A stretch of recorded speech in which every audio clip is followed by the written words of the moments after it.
This is the Democratic Voice of Burma. Welcome to DVB English News. I'm Joe.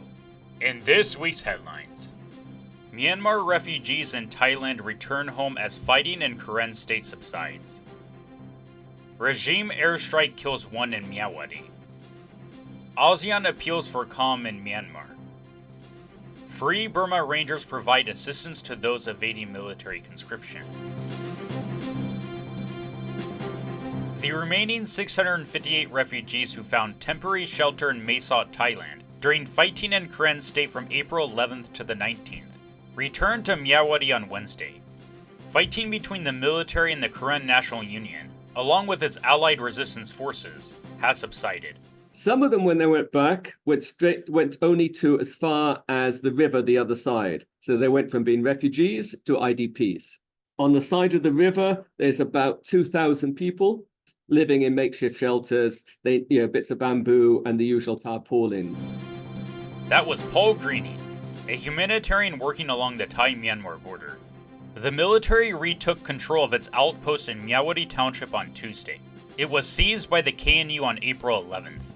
Refugees from Myawaddy returned to Myanmar via the Moe River and the No. 1 Thai-Myanmar Friendship Bridge. Thailand said it would accept up to 100,000 refugees from Myanmar fleeing the fighting in Myawaddy. It set up temporary sites to shelter them in Tak province. Thai Army Chief Prasan Sangsirirak said that over 3,000 refugees began to return after fighting stopped earlier this week. In the past 3 years, people came, you stay in this certain place and don't get proper humanitarian assistance, and then people were pushed back whenever the security units on the borders see that it's fine, they have to go back. What they said now, they accept 100,000 people just to stay temporarily again and then push them back again. Doesn't change anything. That was Pim Ketsawong, an independent observer and the former director of the Thai non-governmental organization Friends Without Borders. One civilian was killed and a child was injured by regime airstrikes carried out in Myawaddy last weekend.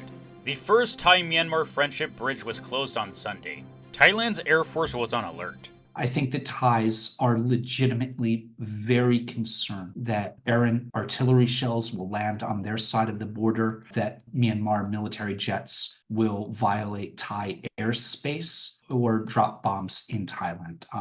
The Moe River is a very narrow border, and when you're flying around at 500 miles an hour, it's easy to cross over. That was Zach Abuza, a specialist in security and politics in Southeast Asia and a professor at the National War College in Washington, D.C. The Association of Southeast Asian Nations released a statement expressing concern about escalating violence in Myanmar on April 18th. It called for inclusive dialogue among all parties of the conflict in both Karen and Arakan states. Nobody else in Southeast Asia has the same problems as Thailand, because we do have 2,400 kilometers of shared border with Myanmar, right? So Malaysia doesn't really have this, Singapore doesn't have that, Indonesia, forget about it. So whatever happens in Myanmar, it's Thailand's problems. That was Lalita Hanwang, an advisor to the Thai Parliament's National Security, Border Affairs, Strategies and Reforms Committee. Thailand began its pilot humanitarian aid delivery into Karen state last month in coordination with the ASEAN Coordinating Center for Humanitarian Assistance on Disaster Management. David Eubing, the founder and director of Free Burma Rangers, told DVB that FBR has provided assistance to men and women evading military conscription. The conscription law was activated by the regime on February 10th. Over 5,000 new conscripts have already received military training in Myanmar. We were just trying to help people get to areas where they couldn't get conscripted. That's mostly in the eastern parts of Karen state, at least in the areas we're in, and trying to provide some way for them to survive with family members or whoever they could find. That was David Eubing, the founder and director of Free Burma Rangers. FBR provides emergency healthcare and humanitarian assistance to IDPs sheltering in areas under the control of resistance forces.